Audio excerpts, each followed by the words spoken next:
taken a massive deep dive into studying and developing myself as a game developer. I mean, as a habit, I study on average about 6 to 8 hours outside of my work in the evenings. 6 to 8 hours, Zayd? 6 to 8 hours a day. Yeah.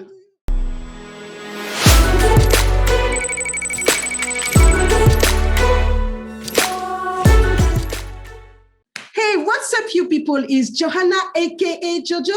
I'm super excited today because we are here with Zayd Carelse. Is it like that, Zayd? It's fine. It's Zayd Carelse, but yeah, Carelse. it's fine. So here is a little bit about Zayd and his career. Zayd is a South African Unity developer who has had an interesting transition from a career as a medical professional to one as a game developer. So from medical policy management to project management within the medical industry, Zayd has also traveled from the south of Vietnam to the north, being an entrepreneur in Shenzhen, the tech capital of the People Republic of China, and speak and read conversational Mandarin. Thank you, Zayd, for joining us. Thank you for having me. It's a pleasure and an honor. Great, thank you. So, Zayd, I have some questions for you, but please start by introducing yourself. How did you get into Unity, into being a Unity developer, and really into the video game industry? Well, how long do you have? We have 20 to 25 minutes now. Okay. But, well, I think that, my journey started very, very early on. I've got a very personal I've got a very personal attachment to video games. My father, he loved video games. He would always go to the corner shop at that time in the 80s. He'd always go to the corner store and play those, arcade games, because that's what we have in South Africa. You can go to a corner store, you used to be able to, and there'd be these two arcade machines standing next to them, and you'd put 50 cents in them, and, you could play Pac-Man or, one of those games. Yeah. And my mom would always tell me that he'd spend hours and hours there, and she'd be looking for him, and she'd ask my sister where he was. And my sister would rat him out all the time. He passed away when I was 2 months old. Ooh. And so one of the only things that I ever had sort of as a connection to him was video games. It's always been something that I know he loved. And so for me, it's something that I sort of connect with him in that way. Wow. So I started programming really early on. When I was about 10 or 11, my mom had a 286 computer. I would use BASIC and Turbo Pascal. And by the time I hit university, I went and studied IT because I really wanted to do game development. I'd gotten really interested in making my own games. And at that time, I wasn't aware of any engines. So I learned C++ at the Technicon that I was studying at. But it was very, very involved, and it didn't really focus on game development. It focused on other things, networking and quite a few other things. And it just didn't grab my interest as much as I thought it would. Mm-hmm. I was also very young. And so I didn't really understand the amount of effort that I needed to put into actually succeeding in something like that. Mm-hmm. So to cut that story short, I didn't make it. I dropped out, and my mom, being, she just wanted me to have a stable career, and she wanted me to do something that would be able to give me an income. She suggested, well, why don't you study pharmacy? Why don't you become a pharmacist? Medicine makes good money, so why don't you do that? And I went ahead and studied pharmacy, and I finished with honors in 2012. And I did a really intense research paper on nanotechnology. Then I practiced for 5 years as a pharmacist in, as you mentioned, medical policy and things. And I enjoyed work because it was work, but it didn't feed my soul. Mm-hmm. And I think that when you do something, it needs to give you that sense of fulfillment that you're doing it because it's what you want to do. And so when I just got married 5 years into it, I just got married. My wife and I were married for about 3 months, and we just decided we were going to sell everything and head off to Vietnam. Mm-hmm. We sold all our things, packed our bags, and headed off. And it was the craziest experience ever. Not because in a bad way, but because it was the first time out of South Africa, and so we had just really been exposed to this mountain of culture and knowledge that we'd never seen before. Mm-hmm. And one of the cool things was that I got to meet a lot of game developers there because they've got quite a big game development scene there. Mm-hmm. And I met with some guys who worked at a game loft in Vietnam. They took me to a game jam. They introduced me to Unity. And that's where I really got started. I think that that was kind of the catalyst and spark for all that. Wow. This is a great story. So you got back into to your first passion because you met people in game development in Vietnam. Is that correct? Yeah. I mean, it was really amazing because I think life has a funny way of showing you what you need to be doing, right? I mean, it was just some guys in a coffee shop. I met with one of them. We had friends who were mutual friends, and they were playing this game on their phone. And I said, "Wow, it looks really cool. What is it?" And the other said, "Oh, it's not out here, but we're still developing it." And I was like, "You made this?" And it was awesome. And they were so cool. They showed me all of the things that they used. They basically taught me to make my first game. And I really owe it all to them for that. Wow. So I really believe that everything happened for a reason, and we have to go through a path in life. So I think indeed, as you say, like life really showed you what you are meant to be doing. Yeah. So that's great. So how is it going now for you? How long have you been, how long since this experience? Where are you now? And tell us a little bit more about where you want to go and what are the challenges now or the opportunities that you face. Sure. So I think I'll start off on how I got from, Vietnam and to where I am right now. And at that point, I'll admit,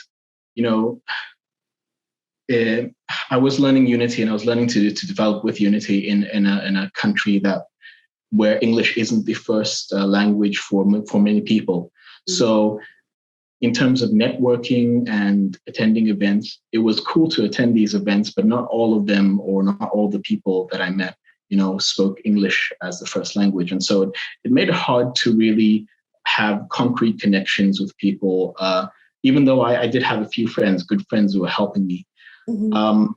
And a few months after, I think it was probably the end of 2018, my wife and I, we decided to, take the next step, and I took a job offer in Shenzhen in China. And while I was living in China, it was a really cool job opportunity. I was teaching English at a public school, and if you know anything about teaching English in Asia, it's a cool job in the way that it gives you a lot of free time to develop. You work maybe about 4 or 5 hours a day, mm-hmm. and then for the rest of the day, you have time to sort of work on your own skills. Mm-hmm. And at that point, I still decided, I really wanted to be in the games industry. I wanted to do something with video games. Mm-hmm. And I started my own video game hardware company in Shenzhen. Okay. And I started selling, Chinese video game accessories, and I started a website, and I was exporting products from China to South Africa. Unfortunately, because of the pandemic, that didn't last for very long. And my wife and I came back home to South Africa for us to have our first child. And then while I was here, I started working as a medical professional again, but I kept on going back to game dev. I kept on thinking, like, this is really what I want to do. And with the pandemic, I mean, I was working at a hospital in a local hospital here, and there was one very distinct experience that made me sure that this is what I want to do. We had a young man who was rushed in on a Friday morning who was about the same age as me, and it could so easily have been me, and he was rushed in with COVID, and within a half an hour after he was brought in, the staff were all saying, okay, he hasn't made it. And I think that for many people working in the medical industry at that point, it was really hard to deal with that kind of, seeing that kind of thing. And for me personally, it made me ask myself, is this what I want to be doing for the rest of my life? If my life ends tomorrow, like it did for that young man, would I be happy with what I've done? Would I be okay knowing that I tried everything possible to follow my passion? And I realized that I didn't do everything possible. I hadn't. And so since that time, I've taken a massive deep dive into studying and developing myself as a game developer. I mean, as a habit, I study on average about 6 to 8 hours outside of my work in the evenings. 6 to 8 hours, Zayd? 6 to 8 hours a day. How long do you work? Usually a shift is maybe an 8-hour shift. Okay. So if I work till 5 p.m. in the evening, I'll come home, grab a quick bite with my family, and then start working again. And then I'll work about, maybe till 2 or 3 in the morning. Yeah. And just focus. Yeah. So, I mean, there are tons of resources. There are amazing amounts of ways to learn. I think that there's a lot of ease in sort of to learn game development as it is right now. Yeah. So as of January, I mean, I was so consistent in my work that I decided when Unity launched their junior programmer pathway, that I took the pathway, and I finished that in the middle of December. And at that point, I thought to myself, this isn't enough. I need to have more. And I found out that Unity had a associate developer certification. And in January, I got that certification. Congratulations. And thank you. And at the moment, I'm working on my first big Android game release. It's called Humans versus Monsters. And actually, this afternoon, I'm still busy, finishing up the last touches. But this afternoon, I've actually finished my first localization engine. So it's a tool that I developed for myself, because I wanted to be able to translate languages and be able to launch my game on the Chinese App Store as well. And so I learned how to build a localization tool. Wow. And so I thought I'd share that, and I'm going to be publishing it on the Unity Asset Store as well. Yeah. Wow. That's you. I'm really inspired now. Wow. I'm sure that our viewers will be very inspired. Focus. You really focus, and there is this meme that I see often, which is, imagine you were focused for 6 months, where you would be. 6 months of focus bring you 5 years forward. And I see that really for you, this is what you're doing. Tell us a little bit about your motivation, how you keep being motivated, and how you keep to, doing double shift to 2 different things. I'm really curious, and I'm sure a lot of people will be curious as well. Well, so I think that the biggest motivation for me is that I work part-time as a pharmacist now because it helps to support my family. and I've got a 1-year-old daughter and my wife to support. So for me, I do that because I've got to keep a roof over their heads, and so that's my motivation there. But in terms of my development, I know and I've understood for a while now that this is truly what I want to do, because at the end of my life, I want to look back and say that I tried my best to, work within something that was my passion, something that I was passionate about. So I think the best advice I can give for anybody trying to get that kind of motivation is start small. Start small. I think one of the techniques I used initially was pomodoros. So just small chunks of work. Yeah. And initially I started out with about maybe 2 or 3 pomodoros a day. And then I just ramped it up, taking more and more. And right now I don't count because I focus so much on what I'm doing. But I think that it's also very important to see what you've done and understand what you still need to do. Because I think that the big part about game development is that you can never know everything. You need to sort of constantly grow. You need to always be taking something in and learning. Yeah, continuous learning. Yeah. And that's, if you're passionate about it, then for me, honestly, I know it sounds very intense to be studying 6 to 8 hours when outside of work. But if you're really passionate about it, it won't feel like it's hard. Yeah, definitely. I understand exactly what you mean. Yeah. Yeah. So what's the next step for you then? Well, so I think that for this time, I've been taking part in a lot of, or since I really started, getting or intensifying my game development, I've been taking part in a lot of game jams.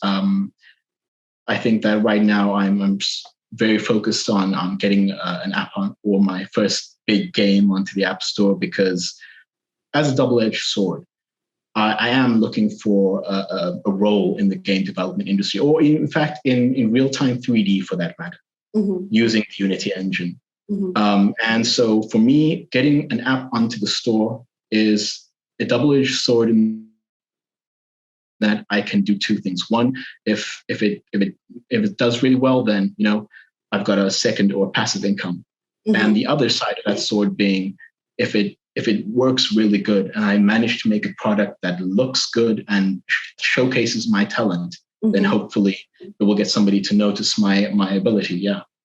Exactly. So one of the things which is really important in order to get into the industry is always showcasing what you can do and always working on your craft. And you're doing that, in order for people to notice you. And the second thing is networking. So today I know you because Adam Campbell from POC in Play introduced us. So it is really important to be able to network and working on our craft, on your skills. That's the 2 things that's important right now to get into the gaming industry. I think that you mentioned you asked, sorry, I didn't answer your question completely, and you asked what are some of the challenges that I face, and I think that as a South African developer and as an African developer, it's most of the gaming industry is sort of based in the West, in Europe, in America, North America to be exact, and it is quite hard in terms of being a developer trying to break into that industry as an African developer. And I have, since I've gotten my associate developer certificate, I have been actively job hunting, but it's quite hard, especially if you don't meet those requirements for a visa, because if you're not from those countries and you're not from that side of the world, it makes it terribly difficult for employers to consider you. And so that's a big challenge in terms of opening doors for developers from Africa. From Africa, definitely. That's why it is important for the community that's already the diaspora to really shine a light on the different individuals, that are from the African gaming community, and this is what's important. One thing that I would say that the pandemic has highlighted is that African developers work for companies based in North America and Europe while still being in their country, so work for hire. And there is really a high interest, an increase of interest about diverse content, diverse talent as well. So the focus has been made recently, the last 12 to 18 months, on the African gaming industry. So yeah, sorry to break you. I think that the crisis and the pandemic as a whole has affected the gaming industry in a good way, and in different. I think that one of the things that I have noticed is, prior to it, it was, you could find a lot of content online that you could use to learn. YouTube offers you an amazing amount of content to learn from. Mm-hmm. You have channels like Brackeys and Code Monkey, and those guys help you to get started on your journey. Mm-hmm. But with this, at the start of the pandemic, Unity made Unity Learn available to everybody. Exactly. Yeah. And I think that was a really, really awesome initiative on their part, because it made accessing content just so easy. And yeah, that's a big part of, I think, accessibility is really the biggest part of that. Okay. Yes, definitely. So today you are job hunting to be in the gaming industry, and you open to relocate. Actually, you would like, that's a requirement. Is that correct? Well, yeah.